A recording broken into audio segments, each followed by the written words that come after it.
What is up, guys? Mr. Char75 here today, and today we're going to be discussing Dragon Ball games. Specifically, underrated Dragon Ball games. Now, this will be my first episode in the Road to Xenoverse 2 series. Since Xenoverse 2 is coming in 6 months, I will be doing episodes of, just random Dragon Ball gaming leading up to Xenoverse 2 coming in winter of this year. So without further ado, today's video topic is going to be, what are the 3 most underrated Dragon Ball games of all time? Now, there are many Dragon Ball games that a lot of people talk about, like Raging Blast, Tenkaichi 3, the original Budokai series, but there's a lot of games that people have slept on and are very underrated. In this video, we are talking about 3 games that you may or may not know of, and hopefully they can get some more attention, because they're actually really good. But unfortunately, these games weren't as well known, most likely due to the fact that A, they didn't sell well, B, it wasn't promoted enough, or C, it wasn't really, fans didn't really care about it. So without further ado, let's go on to number 3. Originally released on the Wii, we have Dragon Ball: Revenge of King Piccolo. Now, this was a Dragon Ball game that not many people may have known of. Imagine a fun beat-em-up game with combos that are easy to learn and hard to master, challenging well-known characters like the Red Ribbon Army, King Piccolo, Tien Shinhan. It covers the Red Ribbon Army arc and the King Piccolo arc, and it's really, really fun. It's a 3D platformer beat-em-up that, is a good definition of fun. Some people have even put this on their list as one of the best Dragon Ball games of all time because it actually feels like Dragon Ball, something that some games have a hard time capturing.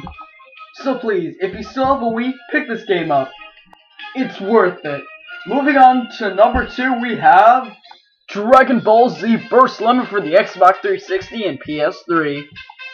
This game has a traditional 2D fighter, easy to learn, hard to master combat technique with iconic moves from the original Dragon Ball. Unfortunately, the game's story mode only went up from the Raditz Saga to the Cell Saga, but my gosh, those cutscenes look amazing. But that's not the highlight of this game. The highlight of this game is its 2D, it's one of the actually best Dragon Ball 2D fighters of all time. In my opinion, it's more like a polished version of the Dragon Ball Z Budokai series. The major flaw with that combo was the stupid Dragon Rush. With here, you get a more balanced, quick time attack fighting system.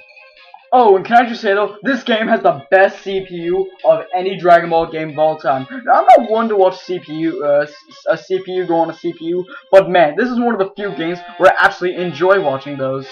Moving on to number 1, we have Dragon Ball Z Attack of the Saiyans. Now, I will say one thing. This game, Burst Lemon was probably the best out of all of these, but this is the most underrated. And some people know about Burst Lemon. I have found very few people who know of this game. Originally released on the Nintendo DS in 2009, Dragon Ball Z Attack of the Saiyans is an RPG covering the story of Dragon Ball, starting from the Piccolo Jr. tournament arc all the way to the end of the Saiyan saga.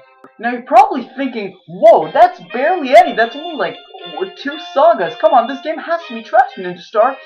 Well, it actually was, despite having a short story, it stayed very accurate to the original show, and its visuals for a DS game were very friendly, and some people even compare this game to the Legacy of Goku series, and after playing it, yeah, I can totally see why. This game's RPG mechanic is so much fun. You can explore the many places of Dragon Ball, from Kami's Lookout to the forest to anywhere, basically.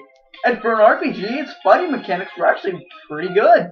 And the fans that did play it, they actually really enjoyed it as well. It received pretty good reviews from critics.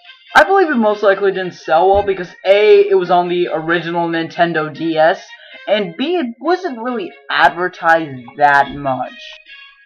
Oh, and Broly Sims game, enough said! So what do you guys think of the video? Did you like it? Well, if you did, like and leave a comment down below. Anyways, guys, thanks so much for watching Mr. Jar75. I'll see you guys, and tune in next time when we look at Dragon Ball Online, the game that inspired Xenoverse. Anyways, guys, thanks so much for watching, and Mr. Char75 out for real. See you guys.